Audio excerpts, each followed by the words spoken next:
Quand ce projet de documentaire autour du triathlon a été lancé, je dois reconnaître que je nourrissais à l'égard de ce sport certains a priori. Mais j'avais surtout une curiosité, une envie de comprendre. Comprendre qui étaient ces athlètes et surtout comprendre comment ils parvenaient à préparer leur corps et leur esprit à cette pratique qui m'apparaissait si difficile. C'est un sport qui, par définition, est un sport compliqué.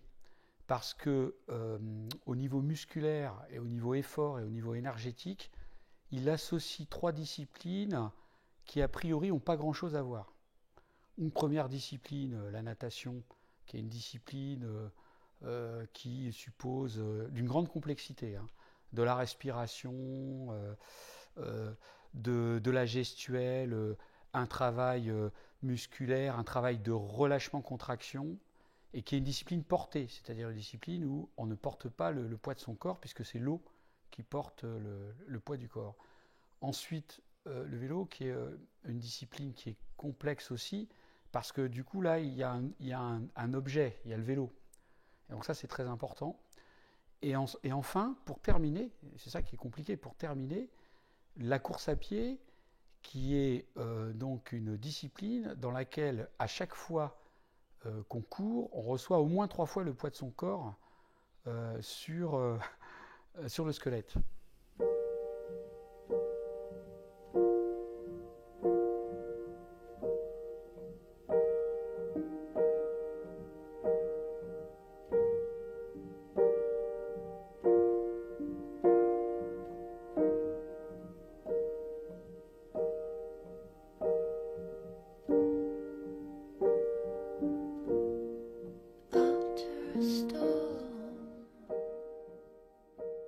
Je m'appelle Charlotte, j'ai 30 ans, donc je suis triathlète. J'ai commencé par la course à pied, toute petite, à l'âge de 5 ans, qui est quand même mon sport de prédilection, la course à pied. Et je me suis orientée vers le triathlon à l'âge de 20 ans, petit à petit. Après, j'ai commencé à vraiment rentrer dans la compétition quand j'ai pris ma licence donc, au triathlon de Saint-Michel-sur-Orge. Dans le triathlon, je ressens une passion et je ressens des émotions que j'ai pas en course à pied. En course à pied toute seule, je précise bien. Notamment, je l'ai senti à l'Ironman 73 à Vichy. C'est des sensations et des émotions qui sont extraordinaires.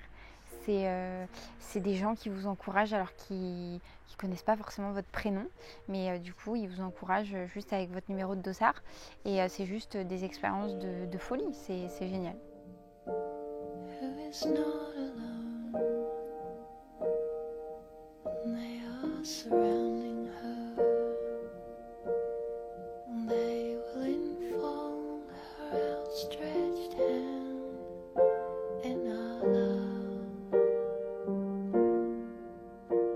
C'est un sport complexe. Si on en 2 mots, c'est un sport complexe. Mais un sport complexe qui devient pour la plupart des pratiquants un sport addictif. Enfin, complexe et addictif.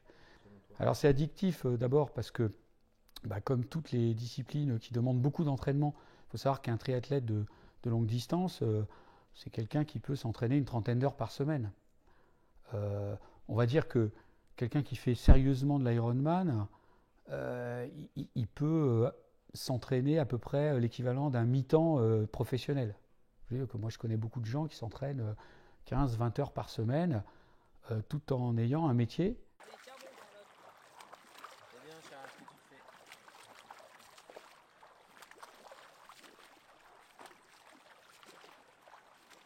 Pour moi, alors je suis triathlète toute l'année, hein. Je ne suis pas triathlète que quand je décide de faire une compétition. Donc du coup, je m'entraîne toutes les semaines, je vais enchaîner les 3 disciplines. Après, quand je décide vraiment de partir en compétition, l'objectif se décide déjà en amont. Alors pour moi, et je pars sur le principe que c'est l'athlète qui doit du coup définir l'objectif parce que du coup ça lui permettra d'être beaucoup plus impliqué. Et après sur la partie Alors, sur la partie préparation en elle-même, comme je m'entraîne toute l'année, lorsque je décide de rentrer en compétition, 3 mois avant, je vais rentrer sur vraiment un schéma où on va mettre la diététique en place. Le renforcement musculaire va être un petit peu accentué, même si j'en fais déjà tout au long de l'année. Mais là, on va rentrer sur du renforcement musculaire spécifique, plutôt renforcement musculaire pour mes épaules, pour la natation. On va faire du renforcement musculaire aussi pour toute la partie cuisse, pour le vélo, la course à pied. Donc voilà, on est sur des aspects précis. Et ensuite, 8 semaines avant la compétition, on rentre sur du spécifique, ce qu'on appelle du spécifique, c'est-à-dire que je vais rentrer vraiment sur que course à pied, natation et vélo. Sur la partie renforcement musculaire, je vais travailler des petits détails qui vont me permettre de développer mes compétences sur les 3 sports. Et du coup, je vais aussi, bien entendu, travailler en réel, c'est-à-dire je fais des transitions. Je fais des transitions vélo, course à pied et je fais des transitions natation, course à pied, ce qui me permet d'être prête le jour J et d'avoir surtout mis mon corps, du coup, vraiment sur le plan compétition. Du coup, je l'ai vraiment habitué. Il a retrouvé ses sensations de la transition, parce qu'une transition, c'est quand même compliqué. Donc le corps retrouve ses sensations et c'est bien qu'il les retrouve avant la compétition.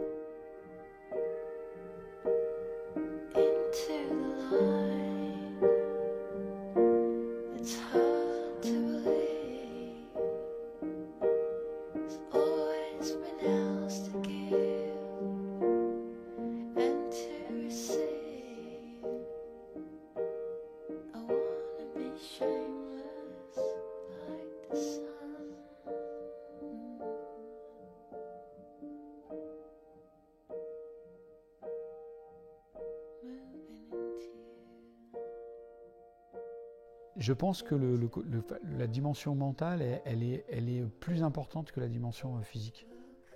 Parce qu'elle interfère sur la dimension physique. Ça veut dire que tu peux avoir la personne la mieux préparée au monde au niveau physique, avec le meilleur potentiel au monde. S'il y a un petit souci mental, on l'a vu récemment avec des triathlètes internationaux, elle va passer à côté de la performance, en fait. Parce que pour être au niveau de performance, parce que parfois ça se joue pour être ce qu'on appelle au pic de performance, d'abord c'est compliqué physiquement, et ça ne peut se faire aussi que s'il y a une conjonction du physique et du mental.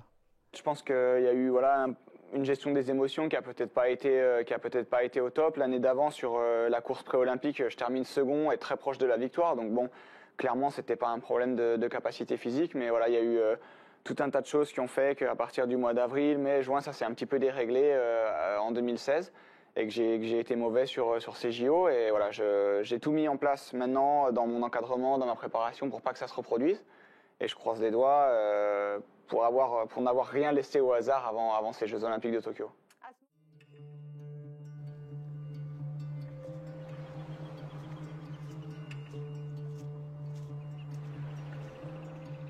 La partie mentale, c'est un petit peu une immersion pour moi. C'est-à-dire que, alors c'est pas que je vais en parler tout le temps à tout le monde, c'est pas du tout ça. C'est juste que je vais aller reconnaître le parcours, ce qui me permet de me mettre dedans. J'essaye de repérer le parcours, malheureusement je ne peux pas tout le temps le faire parce que ça dépend où se passe la compétition. Là en l'occurrence pour Libourne j'ai l'occasion et du coup j'en suis très contente parce que du coup j'ai pu repérer le parcours natation, donc j'aurai pas de surprise, je sais exactement comment ça va se passer. J'ai pu repérer le parcours course à pied et le parcours vélo.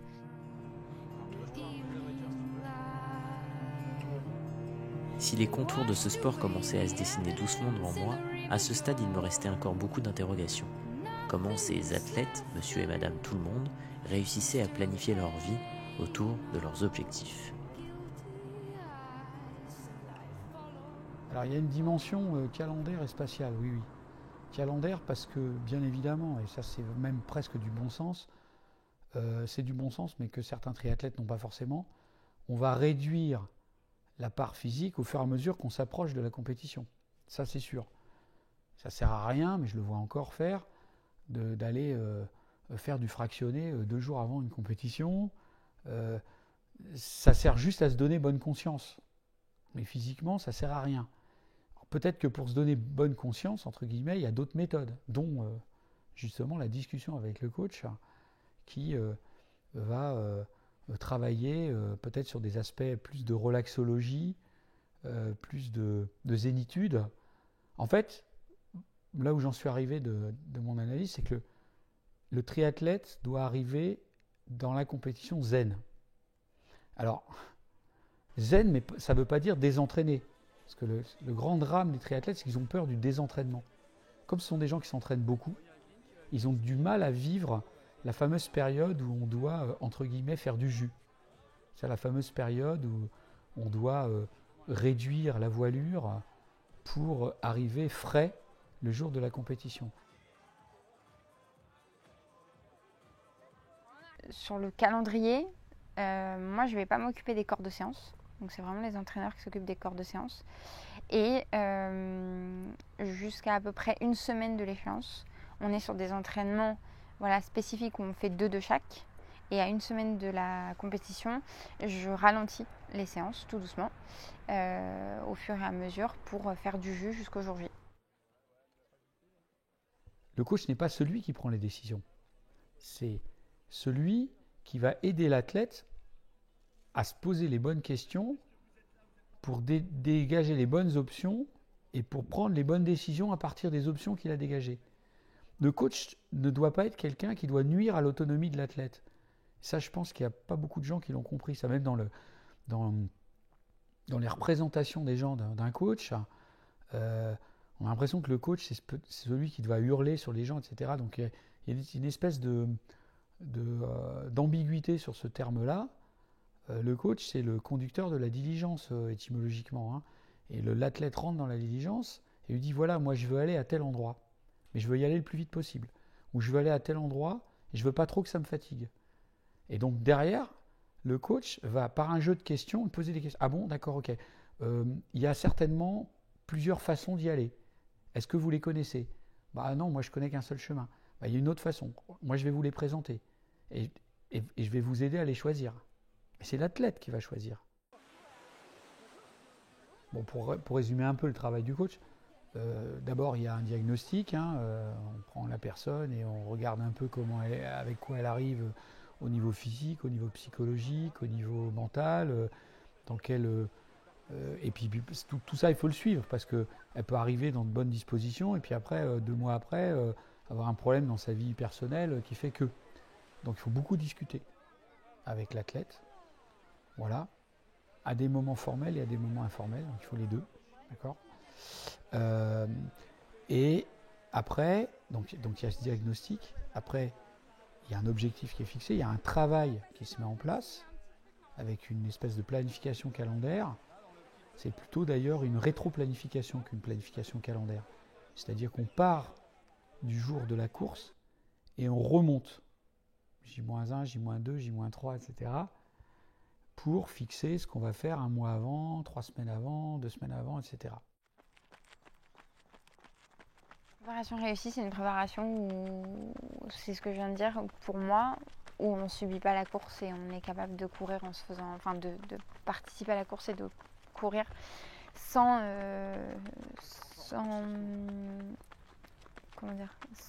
encombre et juste avec des émotions. C'est passer la ligne d'arrivée et être content de ce qu'on a fait. La préparation fait partie de la compétition. Enfin, je veux dire, aujourd'hui, je me présente pas à une compétition si je suis pas prête.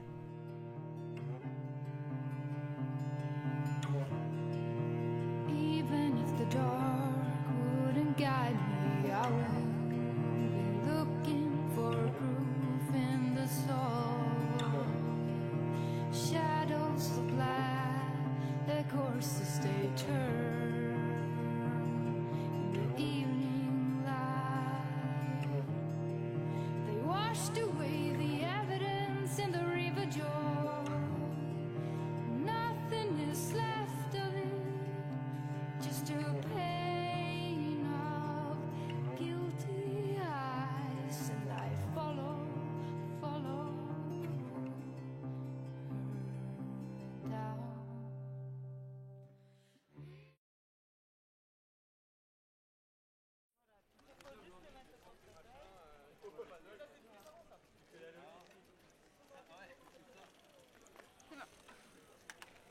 C'est good? Ouais. On est dans un sport où il y a 2 niveaux de compétition dans le triathlon. Il y en a même 3. Bon. Il y a 2 niveaux de compétition. Il y a un premier niveau de compétition qui est le plus facile à comprendre, c'est qu'on court contre les autres. Il n'y a que 3 places sur le podium. Il n'y a qu'une seule place pour franchir la ligne d'arrivée premier, d'accord? Et on court contre les autres. Donc ça, c'est je veux dire, tout le monde peut la comprendre, celle-là. Hein. Il y en a une autre qui est plus complexe à comprendre, c'est que l'athlète, il est en compétition avec lui-même. En fait, il y a une dimension personnelle de la compétition.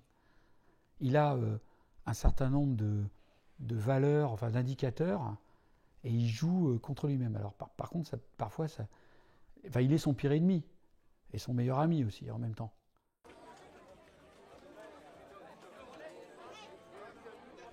Il y a forcément le côté résultat qui ressort parce que ça a toujours été mon côté compétitrice depuis toute petite. J'ai baigné dans ça depuis que je suis toute petite, donc j'ai un côté compétitrice qui est quand même relativement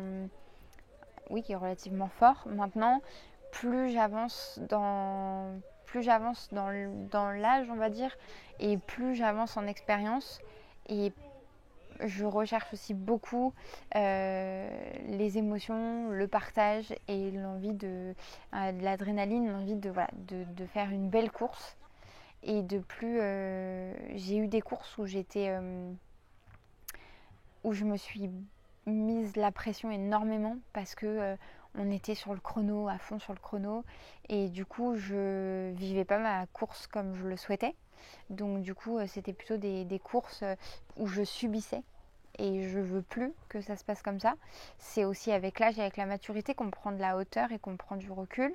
Et du coup, moi, ça a été mon cas. J'ai pris de la hauteur, j'ai pris du recul. Et maintenant, oui, il y a une compétition. Oui, il y aura un temps, forcément, hein, puisque du coup, on est sur des sports où il y a un chrono. Maintenant, je ne veux pas subir ma compétition. C'est une course contre le temps, le triathlon. Ce qui veut dire que... en fait, à partir du moment où on démarre, le compteur a démarré. Le triathlon, c'est un sport de chiffres. Hein. En fait, le suivi d'un triathlète, même s'il a un côté un peu informel, il doit s'accompagner d'indicateurs. Ça, c'est super important. Parce qu'il n'y a que les indicateurs qui parlent au triathlète. L'obligation du coach, ce n'est pas une obligation de résultat, hein, c'est une obligation de moyens. Hein. Le coach, il va mettre tous les moyens à disposition de l'athlète pour atteindre l'objectif que l'athlète a décidé. Un athlète qui a un bon niveau, mais qui n'est pas professionnel, qui est un amateur de bon niveau, lui, en fait, il y a une dimension d'engagement. S'il s'est engagé, il veut un résultat.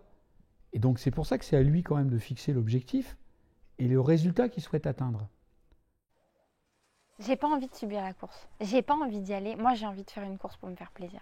J'ai envie de vivre la course. J'ai pas envie d'y aller pour peiner en natation ou en vélo. Surtout qu'en plus, le vélo étant sur les 3 disciplines, ma discipline la plus faible, parce que c'est celle où je suis la moins bonne. J'ai pas envie de monter sur mon vélo et de me dire « Oh non, ça y est, je pars pour 40 km de vélo » et j'ai pas envie. Moi, j'ai envie de monter sur mon vélo et d'avoir la niaque et de me dire « Allez, c'est bon, c'est parti, on y va » et je vais envoyer, quoi. Je vais envoyer parce que je sais que je peux envoyer. Et c'est ça que j'ai envie. Moi, j'ai envie de monter sur mon vélo et que ça envoie. Et j'ai envie de monter sur mon vélo avec le sourire en me disant c'est bon, je vais envoyer, je suis trop contente de monter sur mon vélo. Je veux vraiment vivre la compétition pleinement, prendre un super départ, faire une belle natation. Et d'ailleurs, c'est ce qui s'est passé à Vichy, où je partais un petit peu dans l'inconnu parce que j'avais pas de référence en termes de temps, puisque c'était la première fois que je faisais cette distance. Donc je me suis entraînée sans objectif de temps vraiment au niveau de l'entraînement. On va dire que 3 semaines avant la compétition, j'ai déterminé des temps. Je suis partie sur 45 minutes à la natation, 3 heures au vélo et 1h50 au niveau de la course à pied. J'avais bien précisé que je ne me mettrais pas la pression et que le but était de passer la ligne d'arrivée. Et finalement, les chronos ont été meilleurs que ce que j'avais prévu. Donc c'est bien que sans stress, on y arrive quand même un petit peu mieux en tout cas. Mais il faut juste la bonne adrénaline, pas le stress bloquant.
À la sortie de cette course de préparation, qui marquait pour moi une entrée en matière dans le triathlon, et pour Charlotte le dernier échelon de sa préparation, je crois que je comprenais enfin ce après quoi les athlètes couraient. Cette émotion, cette ferveur et cette adrénaline dont Charlotte m'avait si souvent parlé, s'était enfin matérialisée devant mes yeux. À travers ces centaines de spectateurs massés sur le bord de la route, est venu, en ce dimanche du mois de septembre, applaudir et encourager ceux qui avaient décidé de venir affronter le temps.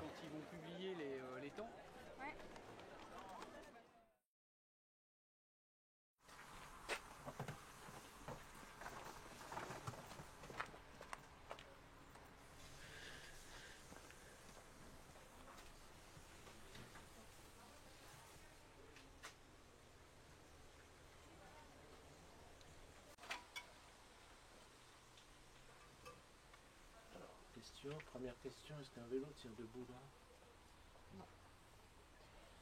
Il y a des supporters, il y a ma famille qui va être là pour m'encourager, etc. Mais aujourd'hui, je ne fais pas la course pour eux. Je fais la course pour moi. Donc du coup, quoi que je fasse, ils seront contents.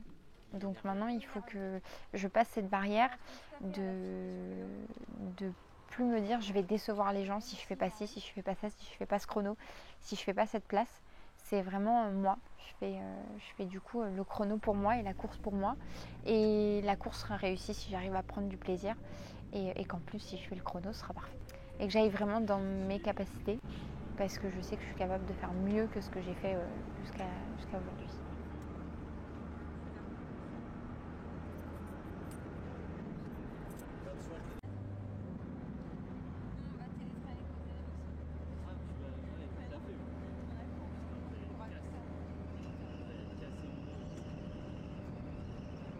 Le premier objectif est de passer la ligne d'arrivée.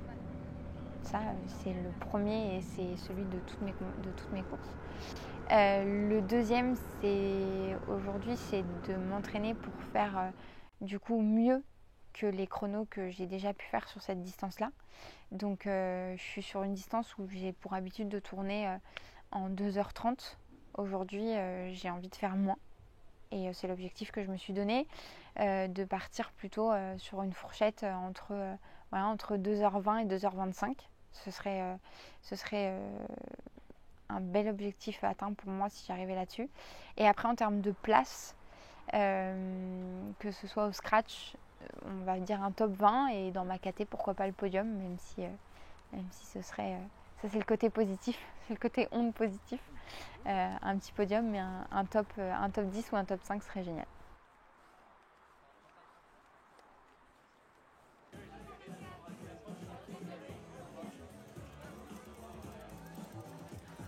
suis pas sûr que monter sur la première marche du podium et brandir la coupe, ça soit forcément ça le plus important pour elle. Et le plus important pour elle, c'est peut-être plus un truc un peu plus profond. C'est d'atteindre un objectif qui a été fixé avec des indicateurs et qui permet après de passer à autre chose qu'un autre objectif. Ma famille, ils sont venus pour passer un bon moment, ils sont venus pour te voir courir, ils sont venus pour t'encourager. L'essentiel, c'est que tu finisses la course pour eux. Ils seront toujours contents de venir te voir, de venir t'encourager parce qu'ils auront vécu ce moment avec toi et tu pourras repartager après ce moment avec eux. Il y a des photos qui sont faites, etc.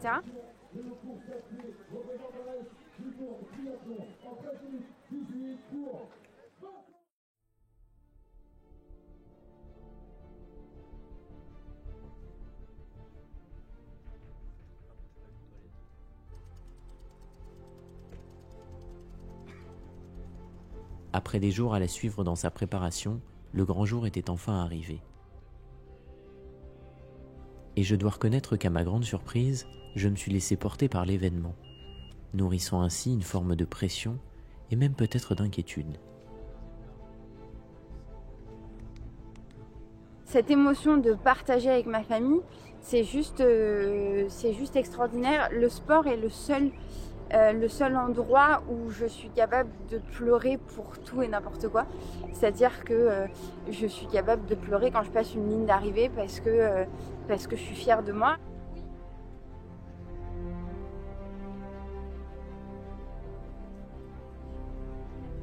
Pour Charlotte, c'était le grand jour. Est-ce qu'elle allait atteindre ses objectifs? Et surtout, est-ce qu'elle allait enfin retrouver les émotions après lesquelles elle avait tellement couru et pour lesquelles elle s'était tellement préparée?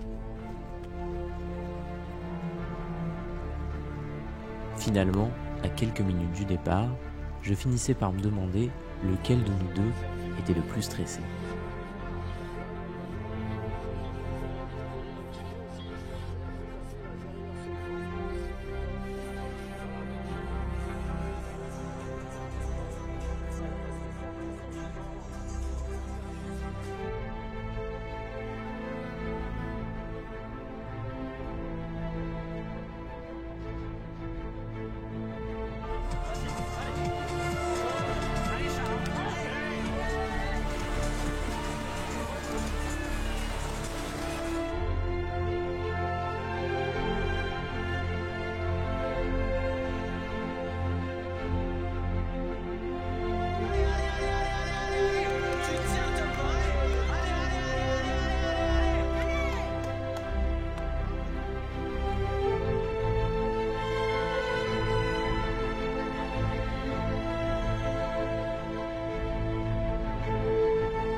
fier de sa fille?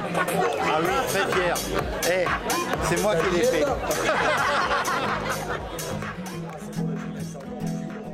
Si elle arrivait, le temps qu'elle réalisait n'était pas tout à fait celui qu'elle avait escompté. En revanche, nous étions tous sûrs d'une chose. Elle avait atteint son objectif premier, celui de ressentir des émotions, et ce jour-là, de nous faire le plaisir de les partager avec nous. Et si finalement, c'était ça, le secret des triathlètes?